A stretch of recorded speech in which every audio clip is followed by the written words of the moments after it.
क्या आपने कभी सोचा है कि हर साल लाखों लोग अपनी जान की परवाह किए बिना बर्फीले पहाड़ों, तेज हवाओं और कठिन रास्तों को पार करके बाबा बर्फानी के दर्शन के लिए क्यों निकल पड़ते हैं? क्या यह सिर्फ एक धार्मिक यात्रा है, या इसके पीछे कोई ऐसा रहस्य छिपा है जो हर श्रद्धालु को अपनी ओर खींच लाता है? कहते हैं कि भगवान शिव ने माता पार्वती को अमरत्व का रहस्य सुनाने के लिए पूरी सृष्टि से दूर एक ऐसी गुफा चुनी जहाँ कोई जीवित प्राणी न हो। वह स्थान था अमरनाथ की पवित्र गुफा। रास्ते में उन्होंने अपने वाहन नंदी को पहलगाम में छोड़ा, चंद्रमा को चंदनवाड़ी में, अपने गले के नाग को शेषनाग झील के पास, पुत्र गणेश को महागुणस पर्वत के निकट और पंचतत्व का त्याग पंचतरणी में किया। इसके बाद वे गुफा में पहुंचे और वहां अग्नि प्रज्वलित कर चारों ओर मौजूद जीव जंतुओं का अंत कर दिया, ताकि अमर कथा कोई और न सुन सके। लेकिन कथा यहीं समाप्त नहीं होती। मान्यता है कि गुफा में कबूतरों का एक जोड़ा छिपा रह गया था। उन्होंने भगवान शिव द्वारा सुनाई गई अमर कथा सुन ली और तभी से वे अमर हो गए। आज भी कई श्रद्धालु दावा करते हैं कि उन्हें गुफा के आसपास कबूतरों का जोड़ा दिखाई देता है। इसे लोग बाबा बर्फानी का चमत्कार मानते हैं। अब बात करते हैं उस कठिन यात्रा की जो हर श्रद्धालु की परीक्षा लेती है। अमरनाथ पहुंचने के दो प्रमुख रास्ते हैं। पहला रास्ता है पहलगाम का। यह पारंपरिक मार्ग माना जाता है। यहाँ से यात्रा कई दिनों तक चलती है।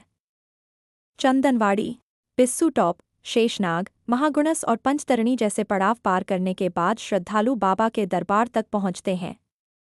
यह रास्ता लंबा है, लेकिन इसकी प्राकृतिक सुंदरता शब्दों में बयां नहीं की जा सकती। दूसरा रास्ता है बालटाल का। यह लगभग 14 किलोमीटर का छोटा मार्ग है, लेकिन चढ़ाई बहुत कठिन है।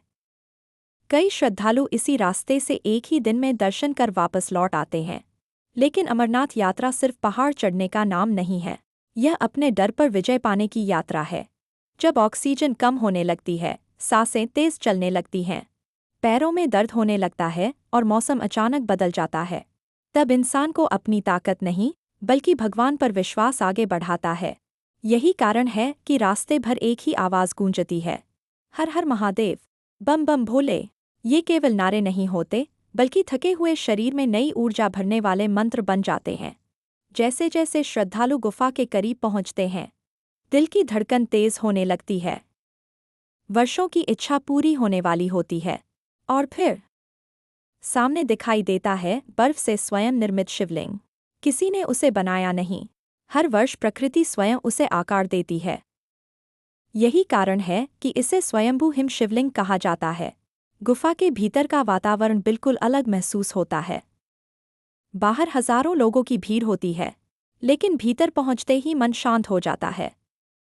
कई लोगों की आंखों से बिना वजह आंसू बहने लगते हैं। शायद यही सच्ची भक्ति की अनुभूति है। कई श्रद्धालु बताते हैं कि वे यहाँ किसी इच्छा को लेकर आए थे, लेकिन वापस जाते समय उन्हें महसूस हुआ कि सबसे बड़ा आशीर्वाद मन की शांति है। अमरनाथ यात्रा हमें एक गहरा संदेश भी देती है। जीवन भी इसी यात्रा की तरह है। रास्ते कठिन होंगे, कभी थकान होगी, कभी डर लगेगा, कभी लगेगा कि अब आगे नहीं बढ़ सकते। लेकिन अगर विश्वास बना रहे तो मंजिल जरूर मिलती है।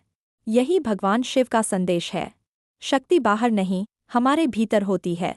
और जब इंसान अहंकार छोड़कर श्रद्धा के साथ आगे बढ़ता है, तब असंभव भी संभव हो जाता है। अगर आप कभी अमरनाथ यात्रा पर जाएं, तो सिर्फ दर्शन करने मत जाइए।